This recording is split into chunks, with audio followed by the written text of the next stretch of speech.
সে বিষয়টা যেহেতু সুন্নাতে মুআক্কাদা, আর আমি যে টপিকটা আলোচনা করবো এটা হচ্ছে ফারজে আইন। অবশ্যই সময় সাপেক্ষে, সময়কে কেন্দ্র করে রাসূল মুহাম্মদুর রাসূলুল্লাহ সাল্লাল্লাহু আলাইহি ওয়াসাল্লাম আদেশ করেছেন বক্তব্য রাখতে, জুমার খুতবা দিতে।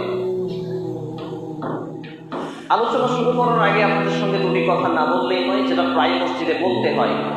যেহেতু মুসলমানদের সমাজে ধর্মীয় শিক্ষা, দ্বীনি শিক্ষা বা চেতনার এখনো অবকাশ ঘটেনি, সেই সূত্রে জুমার দিনের খুতবা সিস্টেমেটিক রুলস অফ ল হলো হাঁটু ছেড়ে দিতে হবে।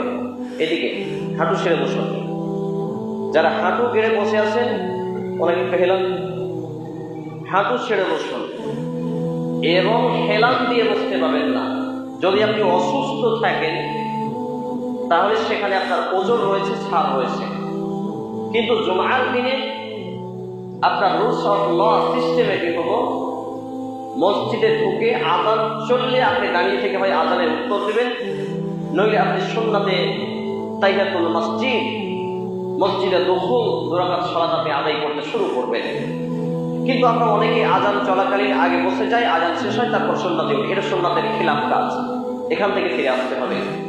কথার পরিপ্রেক্ষিতে সুবহানাল্লাহ, আলহামদুলিল্লাহ, আল্লাহু আকবার এই শব্দগুলো উচ্চ স্বরে পরিবেশন করতে হবে, কারণ এটা জুমার মসজিদ, জুমার খুতবার মাহফিল, আঞ্জুমান, সাপ্তাহিক ঈদ।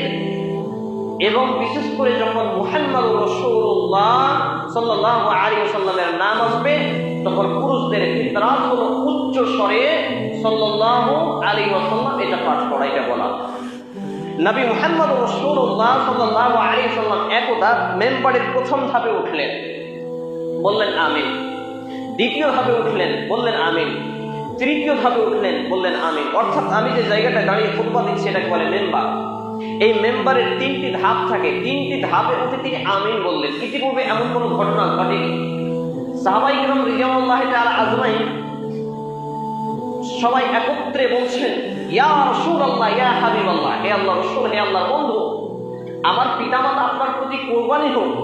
আল্লাহর নবী, আপনার এমন দৃশ্য ইতিপূর্বে দেখিনি। আপনার সাউন্ডটা অত্যাধিক বেশি, সাউন্ড কমানো হয়নি, এত সাউন্ডের সমস্যা। ইতিপূর্বে এই দৃশ্য কোনোদিন লক্ষ্য করিনি। হে আল্লাহর নবী, এমন ঘটনা কেন? নবী মুহাম্মদুর রাসূলুল্লাহ সাল্লাল্লাহু আলাইহি ওয়াসাল্লাম, আপনারা দেখেন কেউ সাল্লাল্লাহু আলাইহি ওয়াসাল্লাম বলছেন না, তিনি বলছেন যেই ব্যক্তির সামনে আমার নামকে পাঠ করা হলো, অর্থাৎ মুহাম্মদ, আহমদ, রসুল, নবী সাল্লাল্লাহু আলাইহি ওয়াসাল্লাম, অথচ সে আমার উপরে দরুদ পড়লো না, অর্থাৎ মুহাম্মদ সাল্লাল্লাহু আলাইহি ওয়াসাল্লামের উপরে দরুদ পড়লো না, আর সব থেকে ছোট দরুদ হচ্ছে সাল্লাল্লাহু আলাইহি ওয়াসাল্লাম বলা, তাহলে সেই ব্যক্তির জন্য আসমান থেকে মালাইকা অর্থাৎ ফেরেশতাগণ ধ্বংস কামনা করেছেন, লানাত দিয়েছেন, বদদুয়া করেছেন। আর নবী মুহাম্মদুর রাসূলুল্লাহ সাল্লাল্লাহু আলাইহি সাল্লাম আমিন বলেছেন, অর্থাৎ আল্লাহ আপনি কবুল করে নিন। নিষ্পাপ মাসুম নবী যদি আমিন বলে তাহলে কি তার দোয়া মিস যেতে পারে? কবুল হবে? তাহলে আমরা ধ্বংস হয়ে যাব। তাহলে এতবার নবীর নাম শুনছি, আমরা সাল্লাল্লাহু আলাইহি ওয়াসাল্লাম বলছি না। আর পুরুষদের ফিতরাত উচ্চ স্বরে আর নারীদের ফিতরাত হচ্ছে নিম্ন স্বরে, এটাই হচ্ছে সুন্নাহ। 2 নম্বর, তিনি বলছেন যে ব্যক্তি তার পিতামাতাকে পেল, 2 জনকে অথবা 2-এর 1 জনকে বার্ধক্য অবস্থায়, তার সেবা যত্ন পরিচর্যা গ্রহণ করে যে ব্যক্তি জাহান্নাম থেকে মুক্তি এবং জান্নাত প্রাপ্তির টিকিট অর্জন করতে পারল না, সেই ব্যক্তির জন্য লানত করা হয়েছে। আর নবী মুহাম্মদুর রাসূলুল্লাহ বলি সাল্লাল্লাহু আলাইহি ওয়াসাল্লাম অভিশাপ, সেটাকে কবুল করতে বলেছেন আল্লাহ তাআলাকে।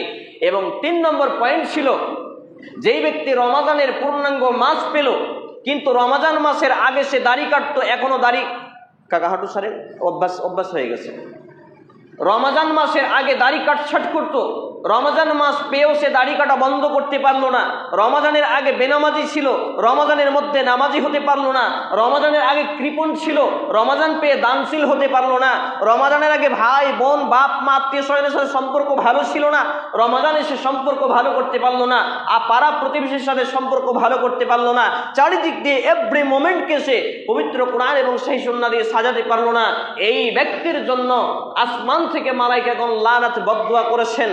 আর আর জমিন থেকে নবী মুহাম্মদুর রাসূলুল্লাহ সাল্লাল্লাহু আলাইহি ওয়াসাল্লাম আমিন বলেছেন, মানে এর মানে ধ্বংস কামনা করেছেন। এখানে একজন চ্যাংড়া ছেলে হাঁটু গেড়ে বসে আছে। আমি বাংলা ভাষায় বলছি, হিন্দিতে বলতে হবে? জুমার দিনে মসজিদে হাঁটু গেড়ে হেলান দিয়ে বসা এটা সুন্নাতের খেলাফ কাজ।